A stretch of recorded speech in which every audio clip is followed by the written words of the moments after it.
Namaskar, good evening and a very warm welcome to you all on behalf of the Pune International Centre. The Pune International Centre, or the PIC as it is called, was started by several eminent individuals who are renowned for their contribution to India's public life. This was started with the intention of mobilizing the intellectual resources that the city of Pune is so richly endowed with. And this is a forum for discussions and debates on issues of local, national and global concerns.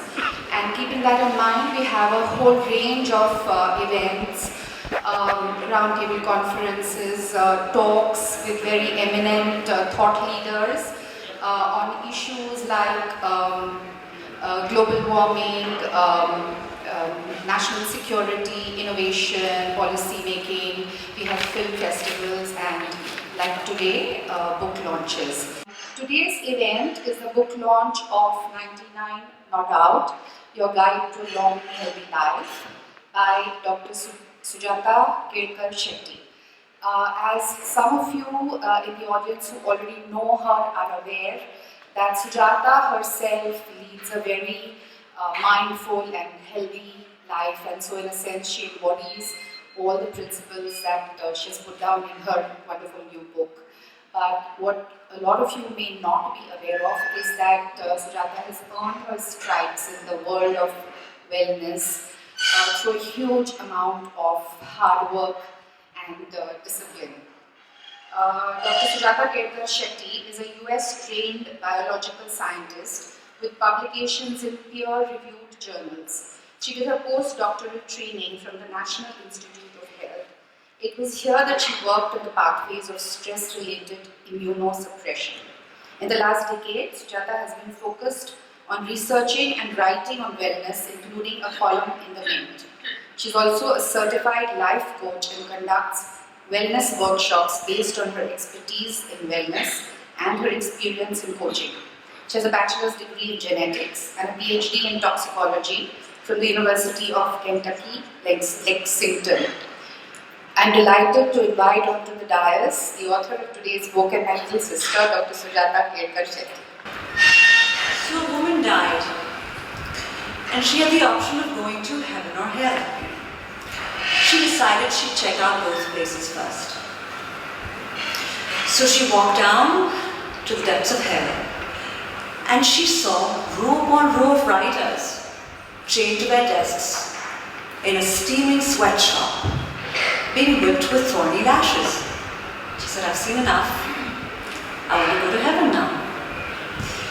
So she walked up the stairway to heaven. And there too she saw row upon row of writers, chained to their desks, in a steaming sweatshop, being whipped with thorny lashes. She said, wait a minute, this is the same as hell. No, a voice boomed in the background. No, it isn't.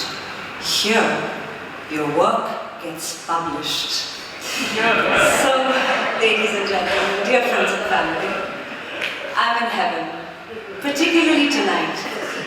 To be surrounded with so much love and good cheer is to be really, really blessed, and I'm deeply grateful.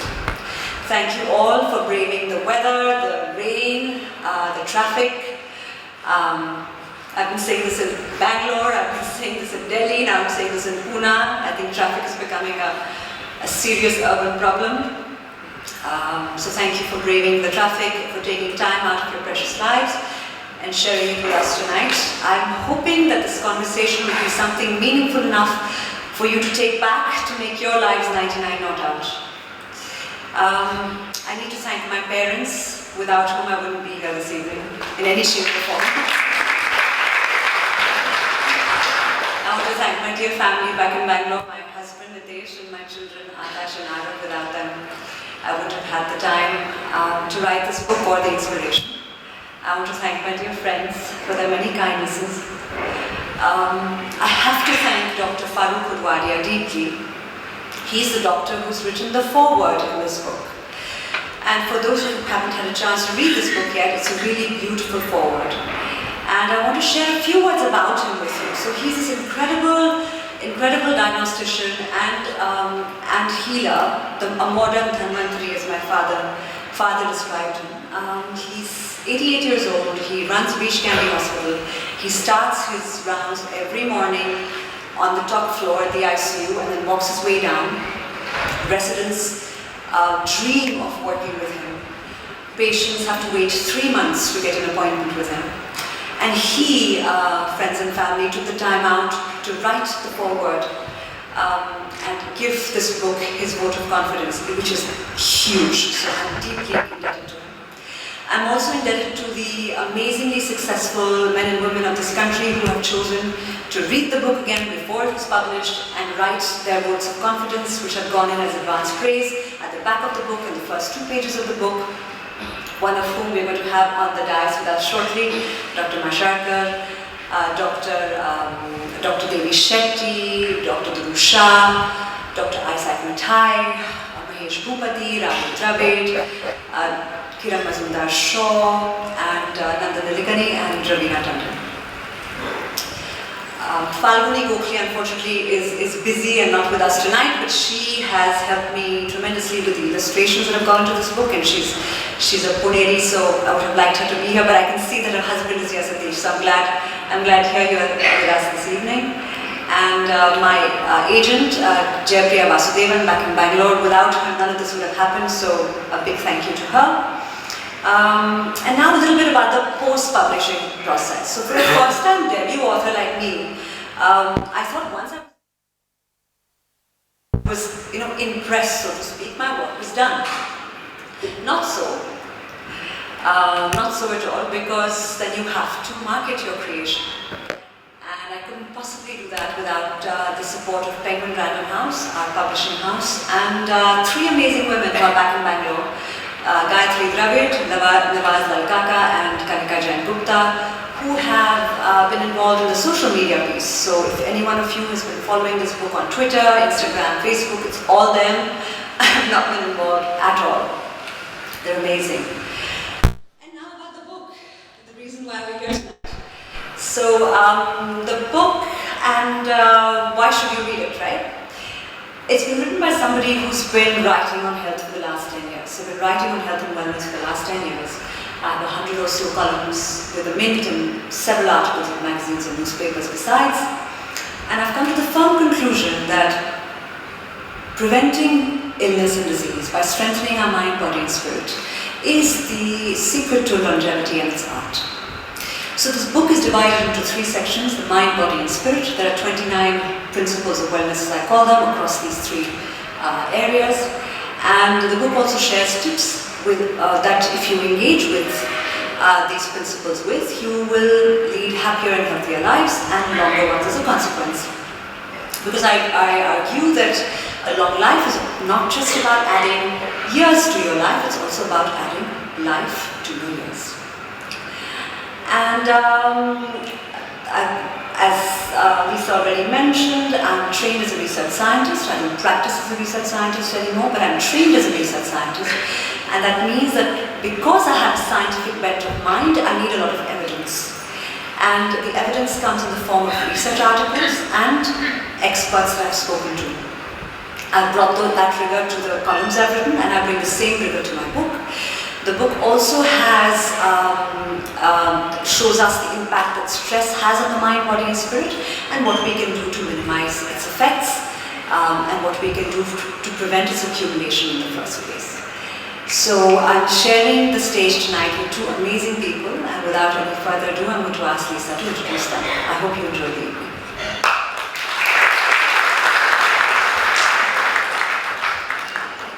Thank you, Sujata. I'm next in line to get my book signed.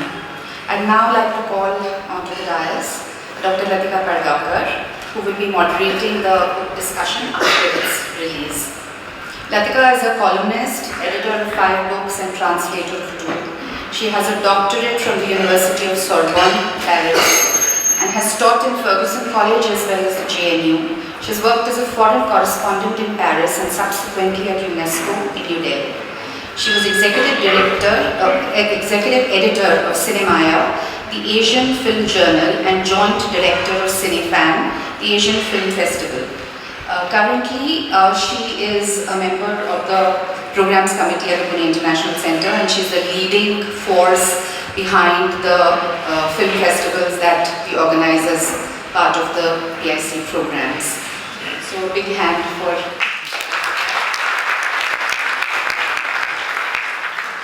On her journey towards holistic health, Latika and Sujata's paths intersected. Their many subsequent interactions, experiences and ideas have culminated in this conversation today. We are also very honored to have with us Dr. Raghunath Mashelkar, and I'd like to invite him onto the dais.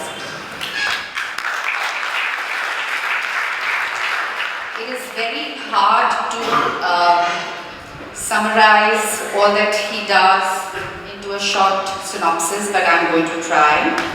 A chemical engineer and a former Director General with the Council of Scientific and Industrial Research, he was also the President of the Indian National Science Academy, President of the Institution of Chemical Engineers, and also the President of the Global Research Alliance.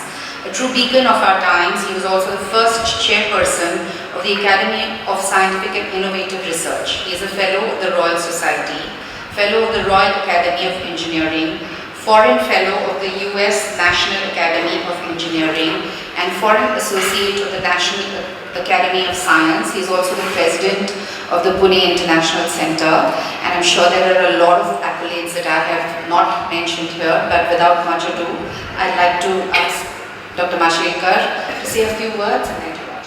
See, this is what I prepared for, and if I were to go through this, it will take around 30 minutes. I don't want to do that. I will shorten it to 7 or 8 minutes because we have a chance to discuss. But there are 3 or 4 points that I'll make. The very first is 90% of success depends on the title of the book. So therefore, 99 Not Out is a fabulous title, and you are given credit to your son Akash, so he takes away 90% of the credit along with his brother. So I think the credit settling has been done. The second is, it's a very riveting book, very insightful, very inspiring. Dr. Dhruva, who is one of the endorsers in the book, that he read it in one go.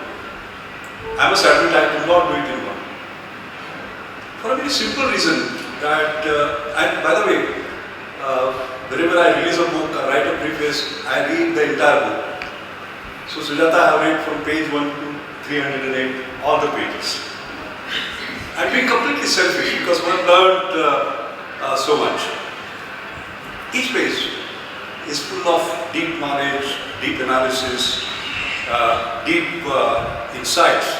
So one has to really read every page and savor it. And as you rightly said, the fact that you are a research scientist shows up in the book.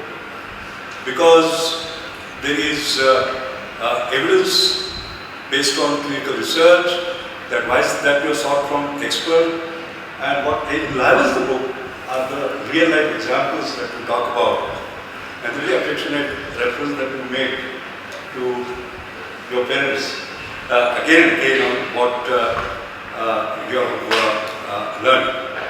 Of course, as she said, and I repeat, the book is a detailed guide to my mind to holistic health and well-being, with the balance of mind, body, and spirit, and how there is a symbiotic relationship. There are, mind, body, as well as spirit, she has described in very great detail, and I learned quite a lot. I used to talk about compassion, but I must say self-compassion is something that I found very, very sort of interesting, and I'm sure we'll discuss about that. What I found when I read through the book very carefully, and by the way, 298 references, I counted them all. I think that's an amazing sort of hard work.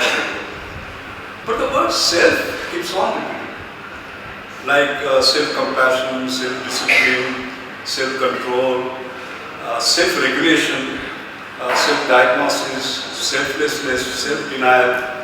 self-sacrifice, self-care. So I think the key message that comes, although it is spread all over, is that the future of your health, your well-being is in your hands. It's a personalized sort of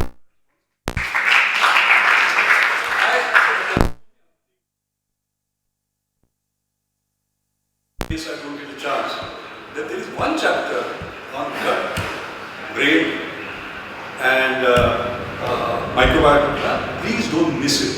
Sujata, you are at your best, not as a writer, but as a teacher.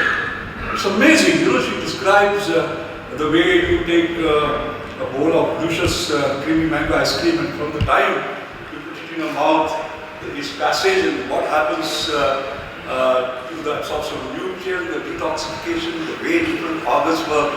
Fascinating. I read it twice. I think it's so enjoyable. So please do read it. In fact, you can start the book by reading that. Like, for example. There is only one more point I like to make. There is a lot that I will do, but I will not talk about that. I'll just finish by saying this. Just 3 days ago, as you know, this particular report, Global Innovation Index 2019 was released. Many of you might have read that India rose from 57 to 52. Well, there is a good news as well as a bad news. When we rose from 57 to 52, China has moved to 14. Alright, so there are a lot of issues. But we will not talk about that. That is not the subject. The important thing is that each of these, and I was there, they had invited me because I'm part of their international advisory board. The subject of this is creating healthy lives, the future of medical innovation. So please do read this.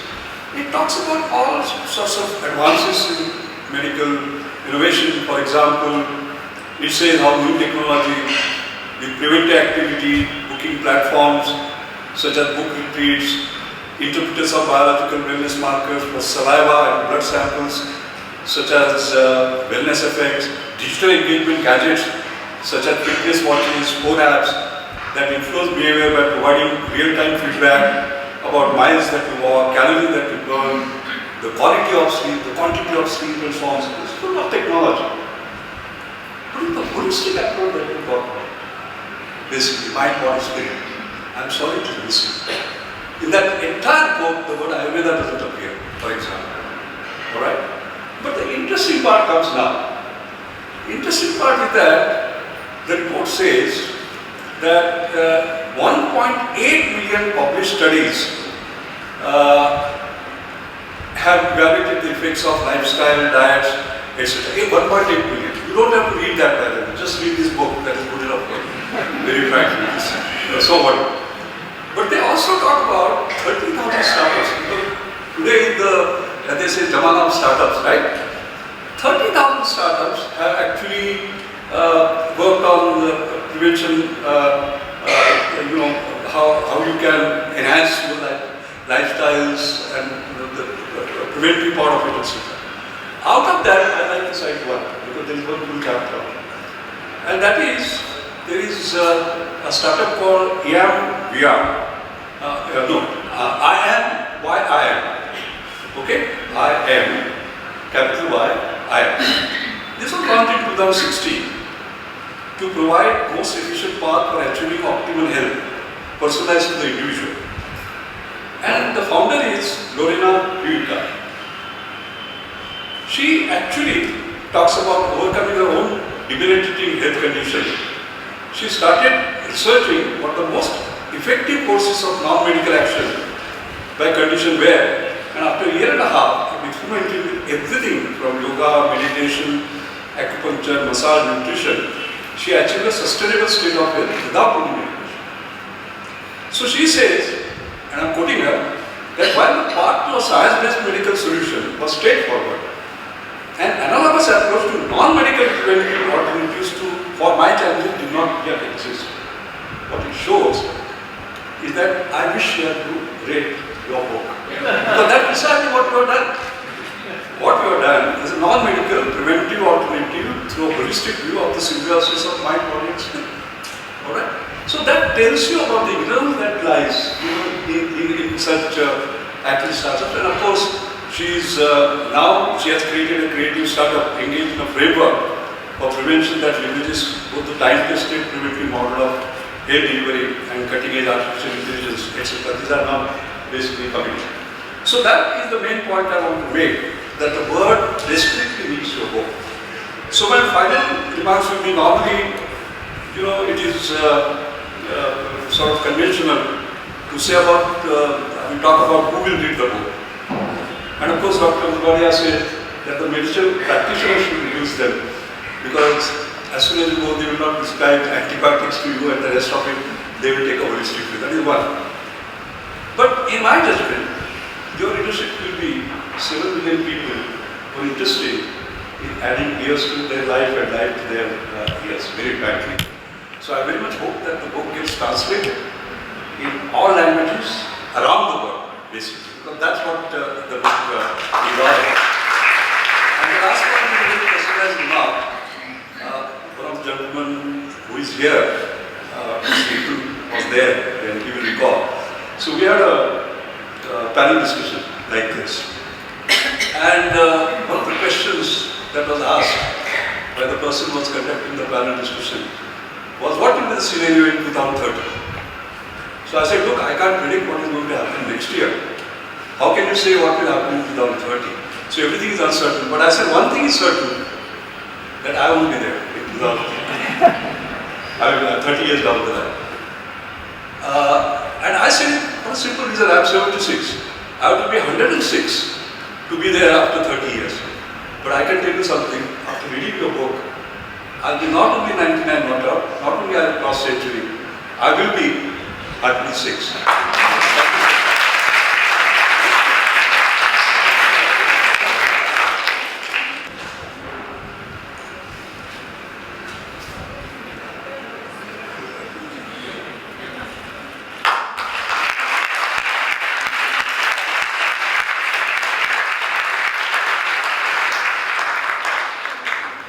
Good evening, ladies and gentlemen. I have the mic now, so let me say a few things. I've thought of a lot of things to say. Some of them have been already referred to by both of you. So I just have to now go through my questions and see which to go. And I will ask her questions in a way that she can explain to you a little bit about the chapters that she has written. And also, if once in a while, if I gently provoke you, take it well. Done. First of all, I want to congratulate you on writing a book which is something so fundamental, something which is in fact the destiny of all of us, and yet something to which we don't pay the kind of attention we should. I think your book is many things at the same time. It is readable, it is positive, it is engaging, it is down to earth, and it is sensible. So it is all of that. Now we know there are a lot of old people in India today. I think we have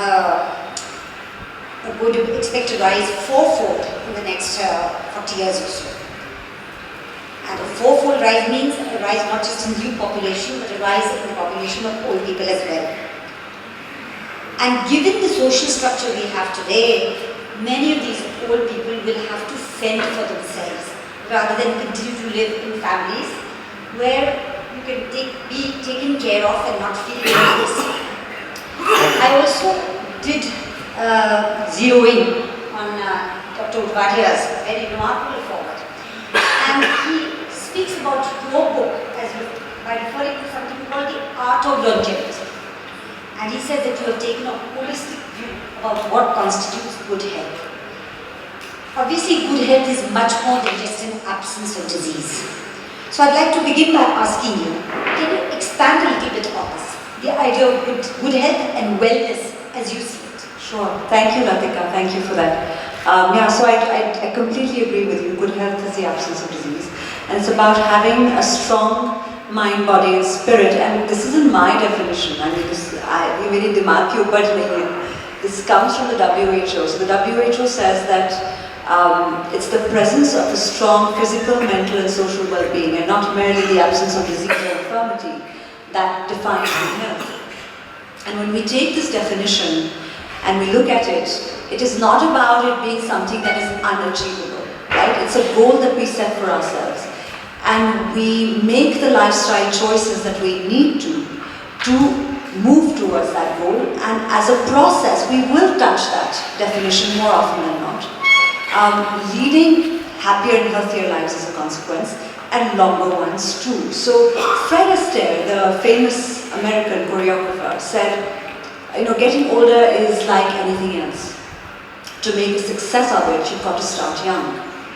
And he lived to the age of, I think, 89, and he worked for 70 of those years. He couldn't have, right? 89, no, 60 of those years. And and so his point again, the last time I said this, this whole thing about getting older, what does that constitute? So the WHO just came up with a definition. And they're saying that now the age of 18 to 65 is youth. And 66 to 79 is middle age. 80 to 99 is the elderly. And 100 plus is the well-lived elderly. So given that definition, there is a long way to go. He referred to your book as 99 Not Out. Now I'm wondering why 99 Not Out? Apart from the obvious fact, I understand it, that 100 would probably mean perfection. And we are far from perfect. But 99 means the goal is there. It's within our reach, but we haven't grasped it. What is the meaning behind 99? So Latika, it's really funny. The original title was 100 Not Out. It was suggested by my editor, and I was fine with it because I'm not very good at titles. So we went with that, and I wrote the book. And then February of this year, I was about to submit the final draft, and then I Google searched the name just out of curiosity, and someone had already written a book by the same title. So there's an Australian man who had written a book called 100 Not Out, and when I looked at the subject, there was no way I was going to have the same title. So the subject, the byline was 100 Not Out, my journey as a 24-year-old virgin who slept with 100 or more women by the time I reached 27. So, no way.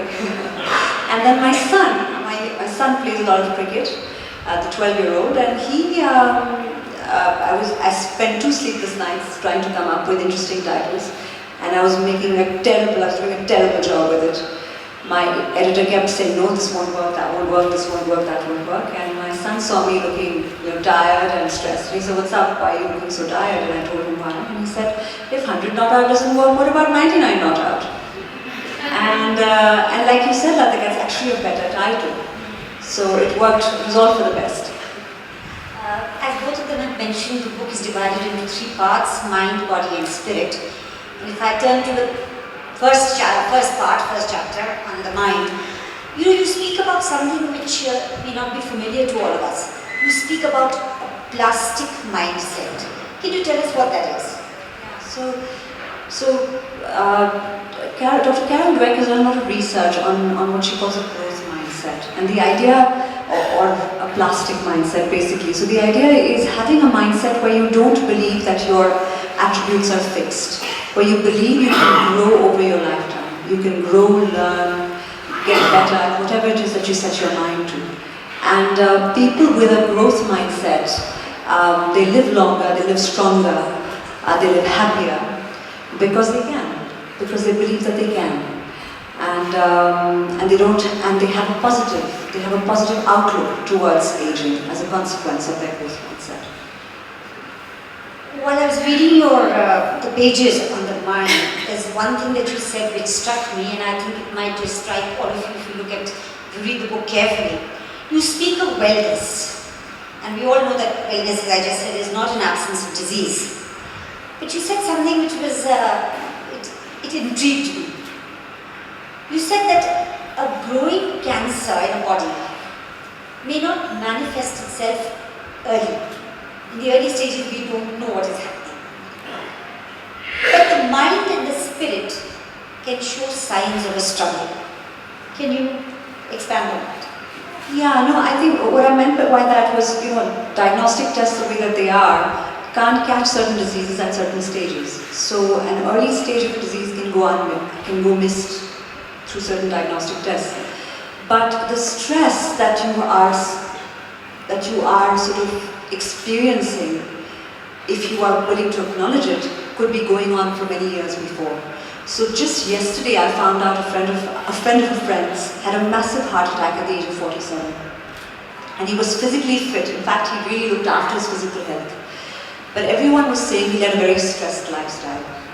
He was mentally very stressed. So I think the point here is that if you were just to create that awareness and be willing to make the changes, you would know that there's stuff going on that is going to have a long-term impact. I'd like to know how. Anyway, you have done a lot of research. You have quoted different people, doctors, researchers, scientists, psychologists, and so on, extensively from all parts of the world. However, and you mentioned the statistics and numbers, but the results of the studies that you quote are generally from the United States. Now, I would like to ask you, why you haven't quoted anything from India? Is it either because India does not have these kind of studies? On the other hand, I would like to ask you, if you quote the results of US studies, are they applicable to India, to a people, to a country, to a way of living, way of thinking, everything which is different? When you quote these studies and results, are they applicable to people here as well? Sure. So it's true. The research I quote is mostly from the US or from the rest of the world. And that is primarily for two reasons. So the money for research is in the United States, and so is the talent. And I'm not saying the talent is American. So the NIH lab that I worked in had 3 Greeks, 1 Armenian, 3 Italians, 1 Indian, 1 Japanese postdoc. The only American was the lab manager. But the NIH budget for this year was $30 billion US, which is 1% of our GDP and what we spend on our public health infrastructure. So it's incomparable, the kind of budgets they have. That said, this whole thing about being able to apply to the Indian genetic pool, we have to take it in context. So from the 1970s to the 1990s, in America itself, they actively discouraged women participating in drug trials, or any kind of clinical trials for that matter, because of the thalidomide disaster, which was basically a drug that women were told they could take. It was a mild sedative, and women took it when they were pregnant, thinking it was safe, and it led to thousands of deformed babies being born. So the Americans got really scared, and they said, we'll just not let any women enter clinical trials, women of reproductive age. As a consequence, all the drugs that came out in that time period were not really tested in women. And to tell you what impact that had, if we look at the data from the 1997 to the present, 80% of the drugs that have been taken out of the US market is because of the health risk they pose in women. So forget Indians versus the rest of the world, 50% of the world's population has not really been assessed for many of the drugs that are in the market.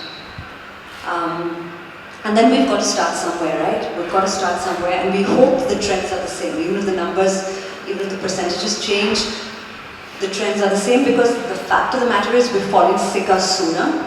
Our health span is much lower than the rest of the country. On an average, Indians fall sick at the age of 53 of lifestyle illness. And then it's 1, then it's 2, then it's 3, because diabetes follows, this combines with hypertension, heart disease, depression, it all comes together. So the last 15 years on average, an Indian is spending sick.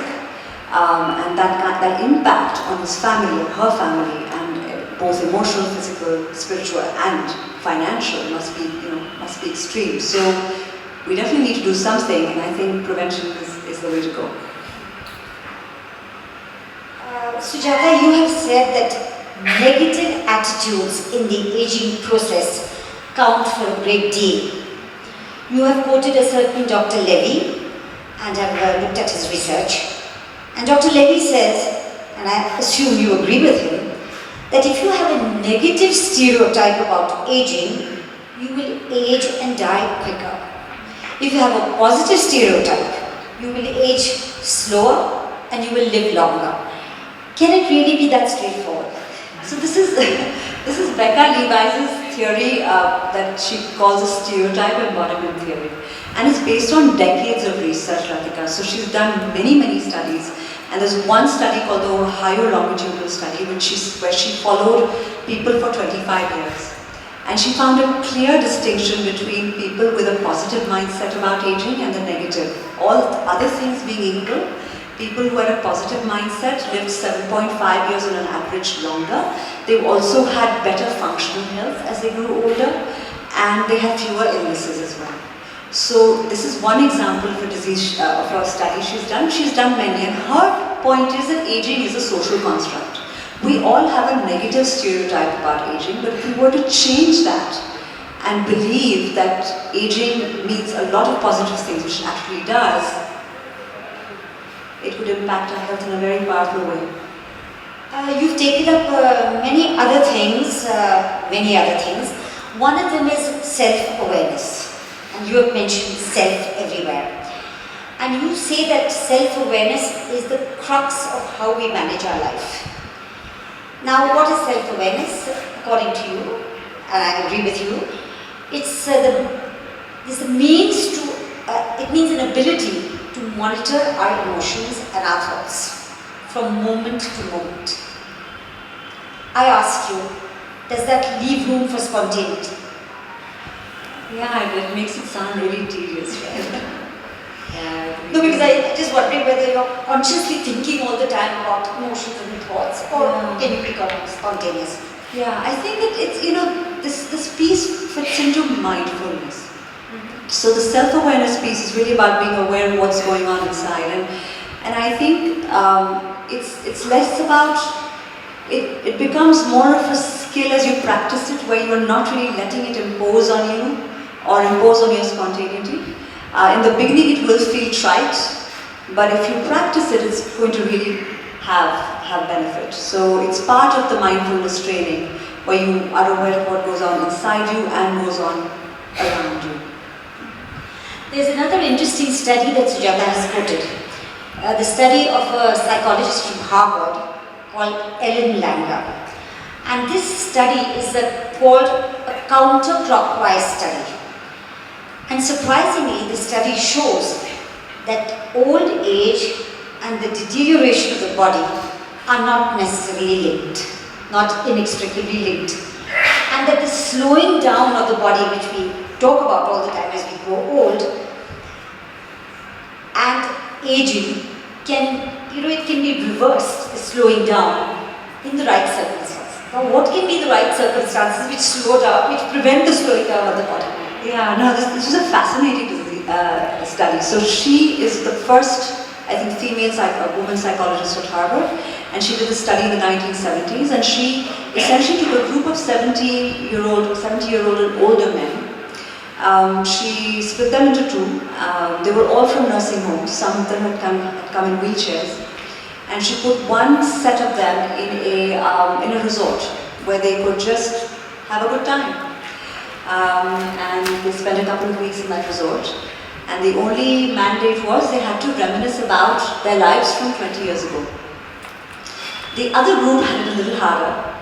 They had to live together in a home, in a house, and they had to look after themselves. So they had to clean for themselves, cook for themselves, and their reminiscing had to be in a more tangible way, and it was tailored. So they had to talk as if they were 20 years younger. And they were given cues, so they were given magazines, newspapers, videos from 20 years ago to cue their memories, to sort of trigger their memories about what life was like, political life, social life, cultural life was like. And they had to talk about their marriages from 20 years ago, they had to talk about their work from 20 years ago, they had to talk about everything as if they were in their 50s. And when she pooled the data from before and after, so they looked at the physical, mental and emotional health of these people before and after the study. Of course, everybody was generally doing better because a vacation is always good. But the people who were in the house and had to sort of really put their mind to acting as if they were younger, their physical strength had improved, their muscular strength had improved, their eyesight had improved, they were emotionally stronger, their mental acuity had improved. It was like their minds had tricked their bodies into becoming younger. And they hadn't replicated the study again. I don't know How long did they stay in this? like 2 weeks, it wasn't that long. But I think it gives us a lot of food for thought, doesn't it? You've spoken about two other things, many other things, but I have two written down right here. One is compassion. And Sujata quotes the Dalai Lama. And she says that according to the Dalai Lama, and he said this, if you want others to be happy, practice compassion. If you want to be happy yourself, practice compassion. So how does compassion serve us? How does it help us to stay healthy? How does it become a skill in managing health and happiness? Yeah, so I think it's very interesting. Being kind to others and being compassionate to others is actually great for our own health. It seems sort of like it's going to be good for the people that we're being compassionate to, and of course it does, but it actually, research shows us that it helps us more. And an important part of compassion is what Dr. Mashaikar mentioned in his speech, which I'm a huge proponent of, and all self-critical people will, should embrace it, and that's self-compassion. So self-compassion has three pillars. One is self-kindness, the other is mindfulness, and the third is recognizing that we all share the same human condition. And I think we need to aim for both compassion and self-compassion. Laughter.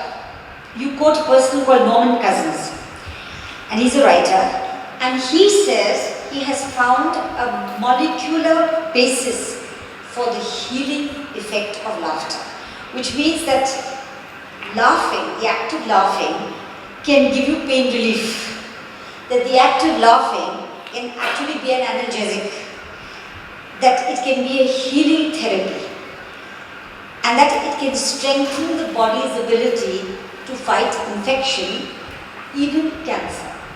Now, can you expand on that? Sure. So Norman Cousins was this American journalist, and he had ankylosing spondylitis.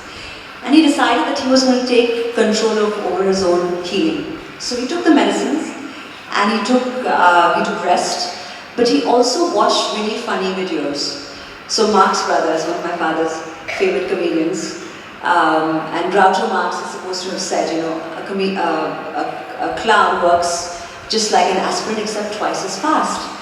And he was really onto something, which Norman Cousins found. So he found that if he watched a funny video for 2 hours, or 1 hour, he got pain relief for 2 hours from what was otherwise a really debilitating condition.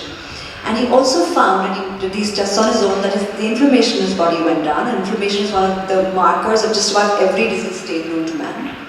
So this was his experience, and now researchers are corroborating it. They're finding that there is pain relief with laughter, there is stress relief, of course, with laughter, there is also improved NK cell activity, and NK cells are cancer-fighting cells in our body, because cancer cells have this amazing ability to metamorphosize, and they have this cloak-dagger approach for dealing with our immune system. And NK cells recognize the cloak, so they can see them even when they are otherwise shrouded in mystery to the other immune cells in our immune system. And so, I'm sure you've heard of, or seen the WhatsApp messages about eating more brightly colored fruits and vegetables. Laughing more would do the same thing. Some of the brightly colored vegetables are injected also. But Dr. Mashaikar, I'd like to ask you here, because we just mentioned laughter, and I've seen you and known you as a person who smiles and laughs a good deal. So, did you think of a time in your life where a nice, jovial exchange with friends or family has helped to relieve a person or has helped to heal a person or make a person feel relieved of any pain or anything? Has it happened in your life? See, I think all these things work together. Laughter is coupled with positivism, to be honest. Sure. Because you don't laugh if you don't feel sort of positive. So all my life, people call me a dangerous optimist, basically, which I am. In fact, Narayana Murthy, once in a public speech said, and it has appeared in Economic Times, He said, I rarely get depressed, but if Sudhamurthy, his wife, Sudha tells me, if I am depressed, why don't you call Ramesh? So, I don't know, I have a way of looking at things which is very different. And what I found is that it's infectious, basically. Positivism is infectious. I'll just give you one instance, for example, how you can change the mood, basically, by some positive attitudes, including, of course, laughter or positive thinking or certain things. I was in Delhi University, they had invited me, their Physics Teachers Association. And as you know, Delhi University is always something or other that goes on there. So they were in a very agitated mood. And after the inauguration, actually, they were going to take a morcha in Vice Chancellor's office, to the Vice Chancellor's office. And then somebody introduced me. And he said, and Dr. Mashekar will now tell us what to do. We are all in coma. So I said, look, I have never addressed an audience who is in coma. But maybe you did not mean coma. You meant we are at a comma. Comma means you are written part of the sentence. The remaining is yet to be written. Maybe you write a very positive sentence, a positive paragraph, a positive page, a positive chapter. It can be a golden chapter. You know, it's unbelievable. And then I left. After that, the audience was very interesting. They had a discussion. And each time somebody said, they said, no, what did Mashekar say? Comma, not coma. And they dropped going to Vice Chancellor. So my entire attitude has been looking at things sort of positively and keeping on. Even doing any of these acts is giving and creating that positive. There are 2 or 3 other things that I wanted to ask you, but I think we just move ahead a little faster. She has spoken about altruism, giving selflessly to others. But then I wanted to ask her a question on that, because she said we shouldn't be overwhelmed by the need of others. So we forget that for a moment, gratitude, emotions, but something that we all might not know anything about, which you could explain to all of us, is the placebo and the nocebo effect. That is something that we don't know, and maybe you could explain that. So the word placebo comes from Latin, which means I will heal, and nocebo is I will harm. And the placebo effect is something that the pharmaceutical industry has used, for forever. Essentially, it is a sugar pill that is given, and in a double-blinded trial, placebo-controlled trial, which is the gold standard for pharmaceutical industry, you use the sugar pill as a counter to the actual drug, and if the actual drug works at a certain percentage over the placebo, then the drug is considered effective. Now, the percentage base is based on the number of subjects, it's based on the study design, but the point here is that the placebo also works. So the mind is able to heal the body based on thinking that it's getting the right Can you just give drug. examples? I can't think of an example right now, but it's a well-documented effect, and it is something that that does happen fairly regularly in clinical trials. And the nocebo effect is exactly the opposite, and it's in the context of essentially the interaction that you have with your doctor. So how a doctor can maim as well as heal, that's the point. So please choose your doctors carefully. Choose doctors that you're comfortable with. Choose doctors that make you feel good when you are interacting with them. Because the way they share the information and what they share with you can impact your healing journey. Dr. Mashekar, I'd like to ask you, if you were to choose an alternate career to the one you have chosen, a kind of career which would also allow your creative energy to flow, what would that career be? And why? Yeah, that's an interesting one. When I was very young, I was in 6th standard, I remember. I like writing. And when I was in 6th standard, there used to be a magazine called Manthan. And they used to give a prize for the best idea, Ek Rupya Ek Anka. And they used to give a subject, and the subject was love. And I remember giving an idea and winning that एक रुपया लेकर को when I was in the 6th standard. And I used to read anything. Mumbai Marathi Granthasangha, I will be there practically the whole day and read. And I used to love writing on anything. Like I did not know research and analysis when I was in 7th or 8th standard. But I read everything about bananas. And there was a magazine called Hangam, which was for farmers. And I wrote a review article. I didn't realize that this was called literature survey or that, etc. I used to write Kinchit Kavya, this, that, the other, and so on. So I love writing, I love reading, I love learning, I love listening. In fact, I'll tell you, maybe you will scoff at me and you will not like that. But what happens is that there is very limited time in life, so I'm learning all the time. And one of the things I do, I need your advice on this. I'm learning while I'm walking. So I take a walk in the morning. My mobile is with me. I've downloaded a number of sort of talks. There are very interesting areas like Word Without Politicians, a subject which I love, by the way. Then, and because I was coming for this, by the way, I always, whenever I have an event, I hear quite a lot. Like today morning, I read about healing by reading, for example, and so on and so on. So, when you learn something, then you should keep it to yourself. You should give it back. So, I would love to be a writer, to be honest. But by the way, that's the only change I want. Otherwise, I want the same wife, same children, everything else the same. So science is released your creative energy. Anyway, when we come to the body part of it, I'm going to ask you only one question here, very quick one. You've spoken about things that many people are familiar with, such as the importance of building muscle, asanas, pranayam, Ayurvedic diet, that kind of thing. But you speak about something that people may not know of, and I don't know either. Flexitarianism. What is flexitarianism? So it's really quite simple. It's basically being vegetarian most of the time and eating fish or chicken, fish or meat occasionally. And really the whole goal of that chapter was to convince people to move towards vegetarianism. We can't divorce our wellness from the wellness of the planet.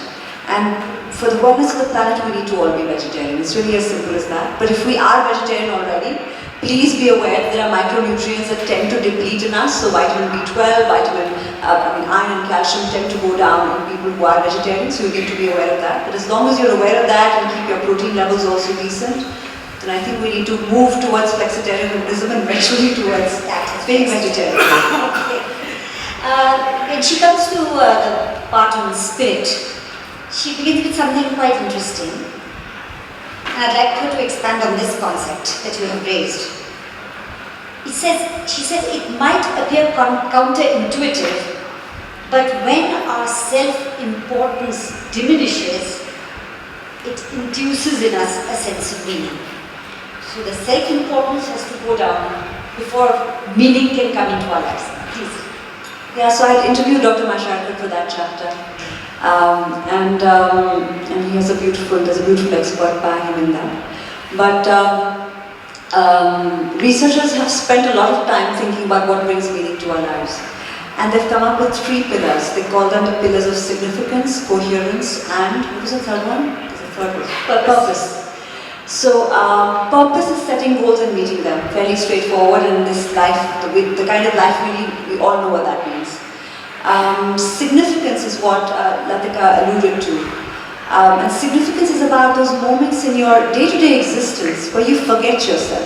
Whether it's that laughter you shared with your best friend, whether it's that flower that's blooming in your balcony, the sunset you saw, the rain, the smell of rain, the simple things, but the things that bring significance to our lives, right?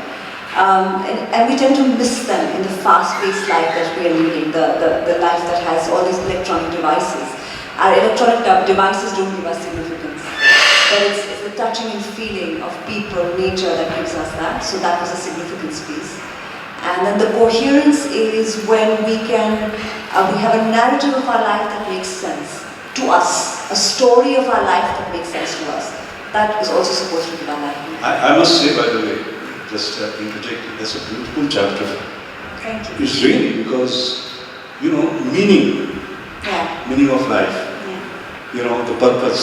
I think our biggest challenge today, because I remember I visited a lab where people were working on origin of life. I said, that's great, what is the purpose of life? They couldn't answer that. I think this big challenge for all of us, and you all described it beautifully. Can I, just because... I was going to ask you about this, because the word coherence was mentioned, and you have said that you have divine discontent for anything other than the best in pursuit of coherence. What does coherence mean for you? My God, I'll tell you where it comes from. It comes from my gurus.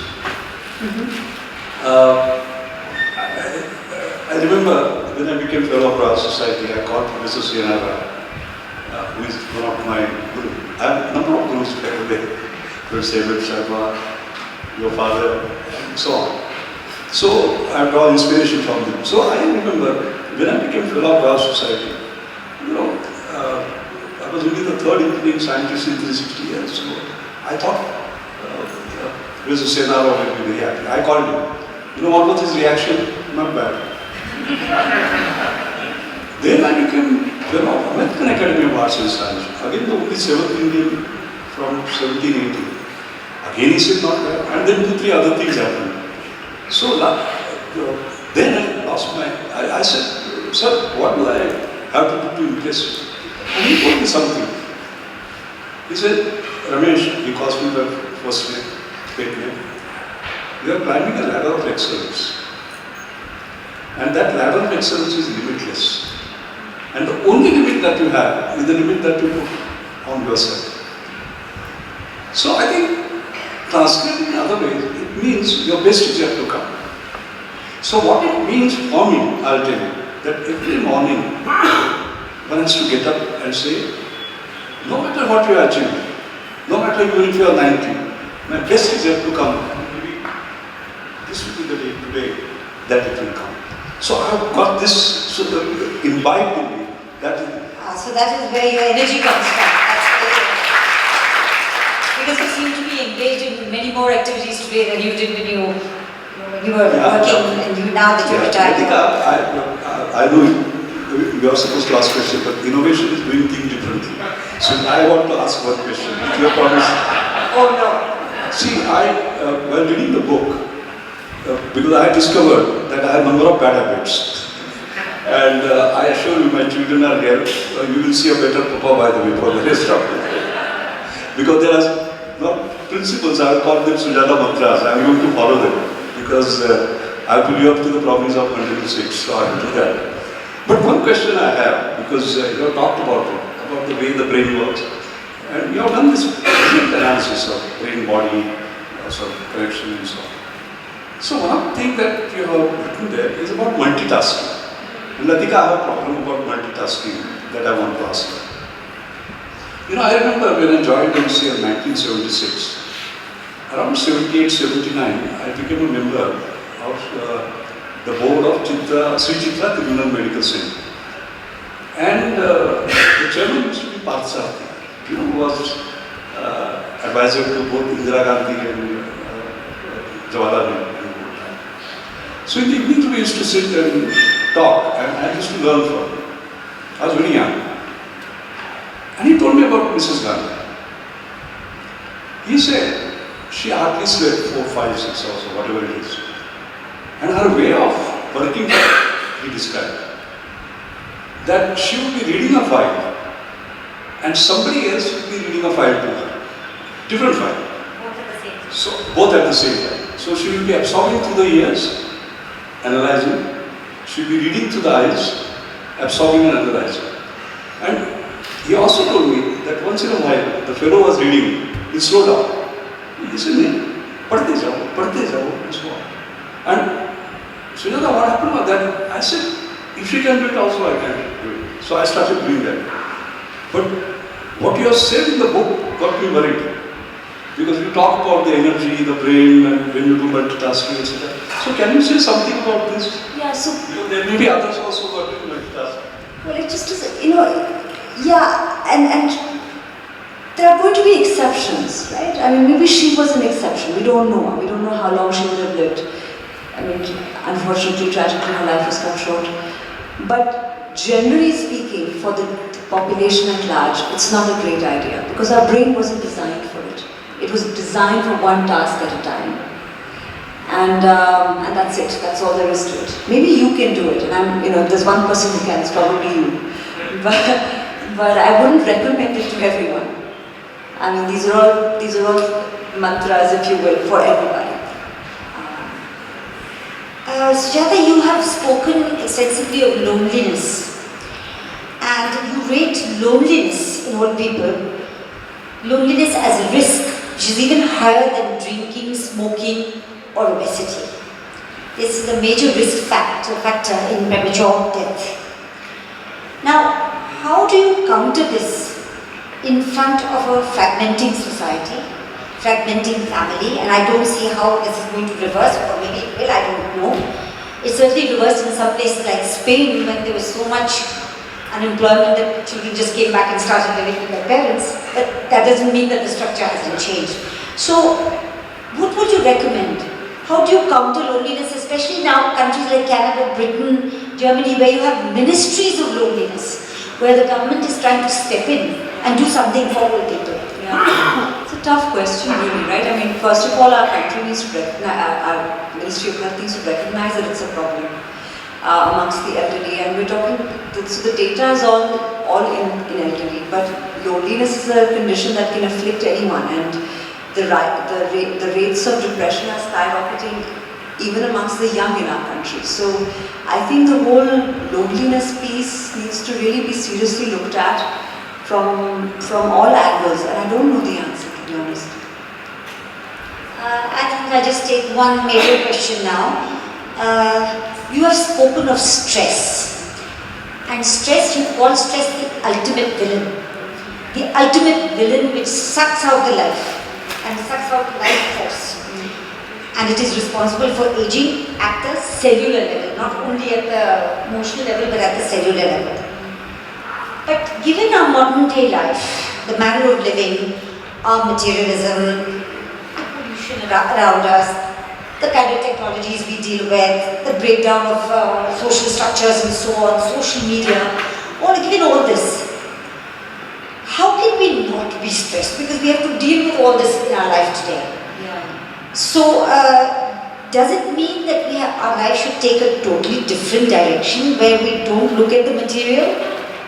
Although we have come up to this level because we have made material progress, and material progress also means man's creativity. It's a bit of that also. But today, every single thing in our life seems to be monetized. This is customized, monetized, and what do we hear of on television all the time? Promoting dreams, success, individualism, aspiration, ambition. That's the kind of thing we hear of. But yet, if we don't want to be under stress, we have to shun all this. These are the slogans of our time. So how do we revert to a life that was before, lived before our time? What do we do? Yeah, I think our great-grandparents have really figured it out, but I think they were also luckier in that their lives were luckier and luckier. We could have a long debate on that. No, but to talk about the present, you're right. I think it is hard not to be stressed, but we really need to look at what stress does to our mind, body, and spirit. So it's like it accelerates the aging process. There's no question about it. It destroys your immune system's ability to fight infection. It gives you low-grade inflammation, which, as I already told you, is like one of the criterion for all the diseases known to man. It destroys your body's ability to absorb nutrition. So even if you're eating the cleanest food, organic food, fresh food, if you're chronically stressed, you're not absorbing it. It changes the milieu of the gut bacteria, so that now the environment in the gut is more conducive to the bad bacteria and not conducive to the good bacteria. Yoga and Ayurveda have a very interesting point about stress that they make, and it hits home very clearly. So according to our ancient medical system, we are born with a certain number of breaths, which translate to a certain number of years on this planet. What happens when we get stressed?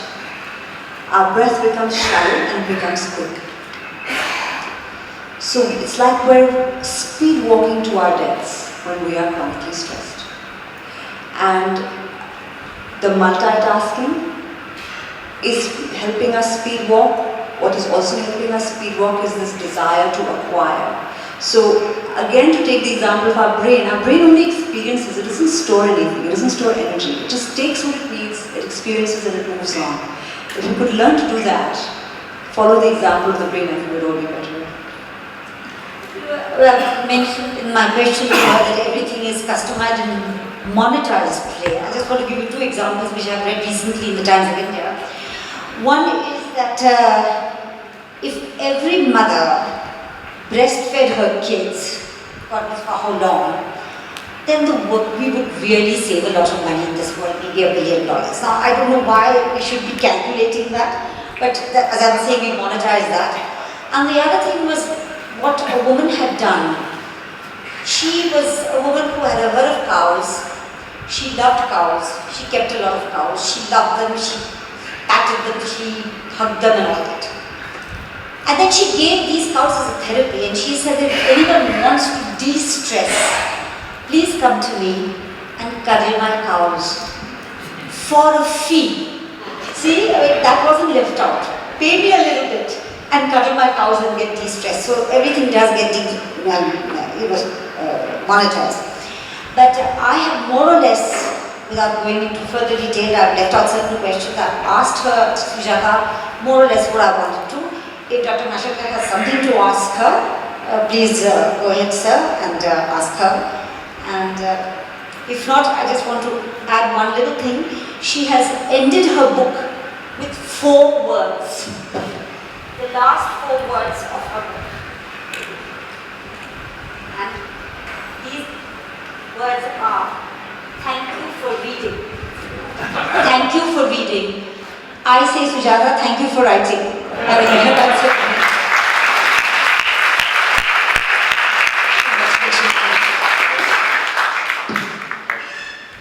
Well, thank you to all the panelists. It's really been a very lively and energizing conversation, and it certainly piqued our interest in the book. I'm sure the audience has some questions that they'd like to ask you, so we'll do a quick Q&A. There are some mics in the audience, so if anyone would like to ask any question.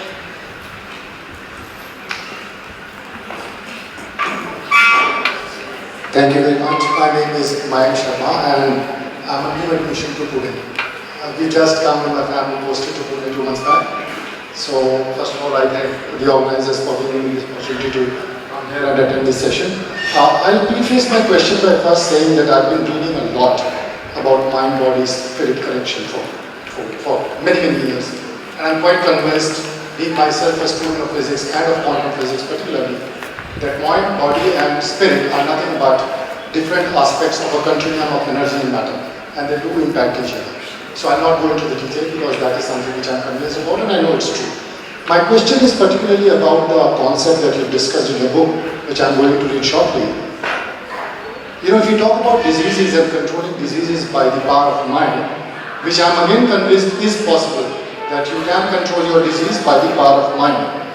But what I've read till now, or what I've understood till now, is that whatever you do, ultimately, this ends up suppressing the expressions of genes. All the diseases that happens in the body at whatever stage is all written in your genetic material. And it does happen at a certain stage of time when it triggers that mechanism to create the disease. If you use the power of your mind and spirit, what you end up doing actually is suppressing the expression of genes at that particular time. Is it possible, according to you and according to your research, that one day we'll be able to use the power of mind and spirit not only to suppress the expression of gene, but also to carry out genetic engineering, which will fundamentally alter the whole concept of mind, body and spirit concept? Thank you.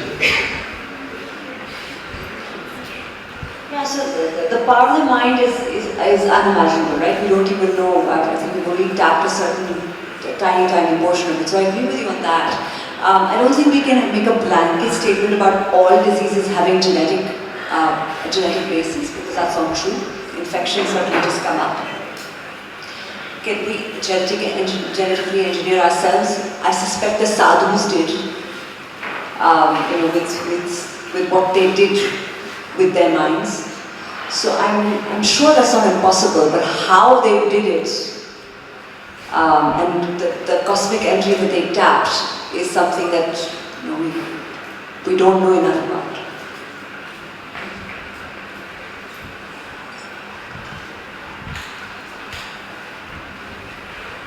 Hi, my name is Shraddha Buralke.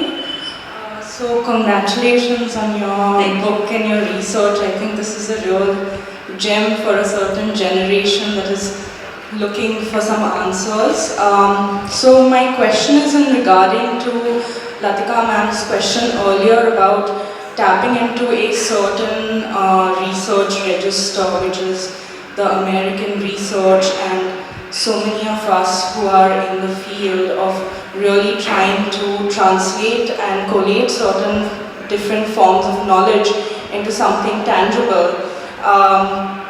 I really kind of wondered in terms of like Ayurveda, when you were attempting to look into Ayurveda, yogic sciences, etc., like how was that whole body of knowledge accessible to you, considering it's coming from an oral form, it's coming from people passing down information to their students and also responding to you about the genes and the sadhus and all of those things, that there is a very strong part of our existence is that we are made of the 5 elements, and in some way we are just, the human body is a microcosm of the universe.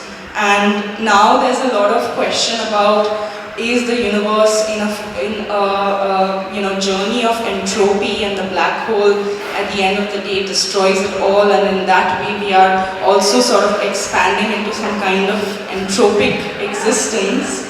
So how would you, did you feel that there was that aspect missing, or do you feel you want to explore that more after writing this research, which is mostly based on the Western canon? Yeah, so I agree with you that the research is all Western, but Ayurveda speaks a different language. There are 2 different languages. So Western medicine and Ayurveda speak 2 different languages. And I'm not saying that we don't need to do more Western medical type of research in Ayurveda, we do. But it doesn't necessarily lend itself to the Western model. And there's plenty of empirical evidence from Ayurveda that we can take, and plenty of wisdom that we have accumulated over thousands of years that has worked. We know that.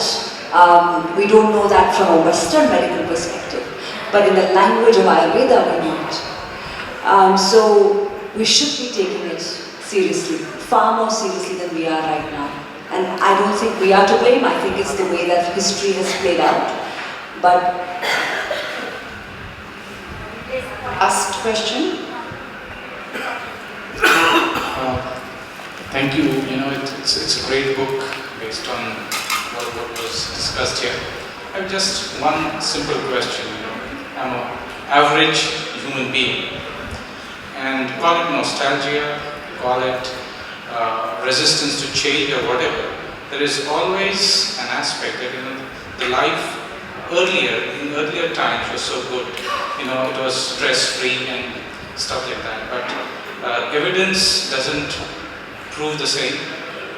Longevity has increased. So, in short, could you tell me what is modern society doing correct? What are the things that we are doing right in the modern world? And I don't want technology, because I know it didn't exist at that point in time.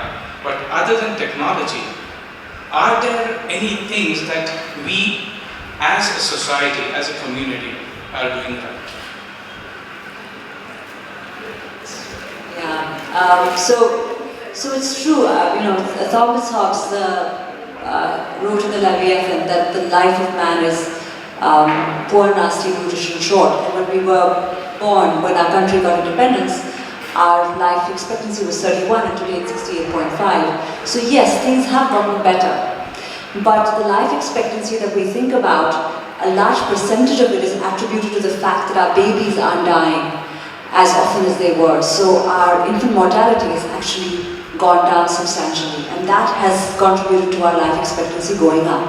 So the point here is that yes, we are living longer, and that can probably be attributed to a couple of things like vaccinations, improved access to clean drinking water, and improved access to maternal health care right to the point when the baby is born and till the first year of age or up to the age of 5. Now, we have to look at the data to figure that out. What are we doing better is one of those things. Antibiotics, certain kinds of surgery, so surgical skills, post-surgery access to sort of clean environments. But there is a lot that we're doing wrong. There's a lot that we're doing wrong in the way that we're living modern life today. And that is going to severely impact our health span. It already has, and it's only going to make it worse. I mean, I'm seeing the same diseases amongst my friends at the age of 40 that my parents are seeing at the age of 70. There's something clearly wrong with the way that we're living our lives.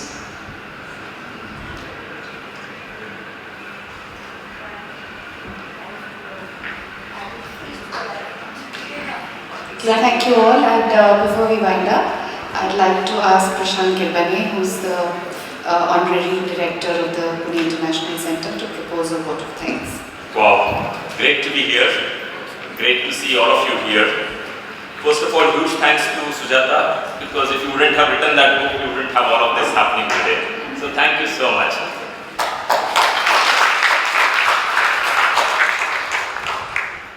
I must thank Dr. Mashilkar. We all feel a bit scared as well, because every time you come up with all the details, all the analysis, study, and your views, right? It just makes us feel like, have we even read the book, you know? I read the book, but I didn't feel exactly I read the book when you talked about, you know, a whole lot of analysis and your views about it. So thank you so much, sir, for doing that. Thank you so much, Dr. Padgaonkar, because those questions brought it to life, much of the book. They're great questions, really fabulous questions. Thank you.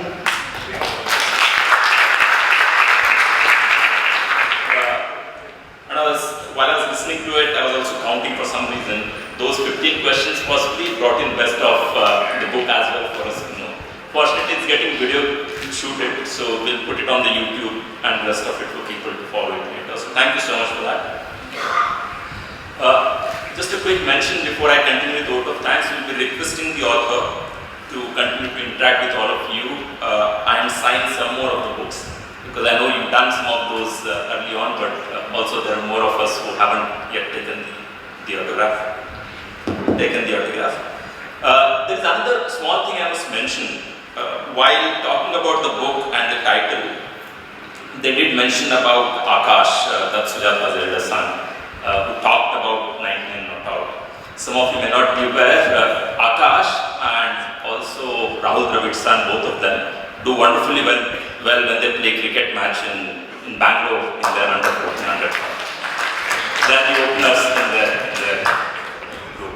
So when Akash, under 16 now, they have been doing it since under 11, so I've been kind of, while Akash did that, the younger son Arav, he did some beautiful paintings, and I had seen some of those earlier on. But here is the bookmark that some of you would have got along with the book. If you haven't, please do collect. This is what, 8 years now?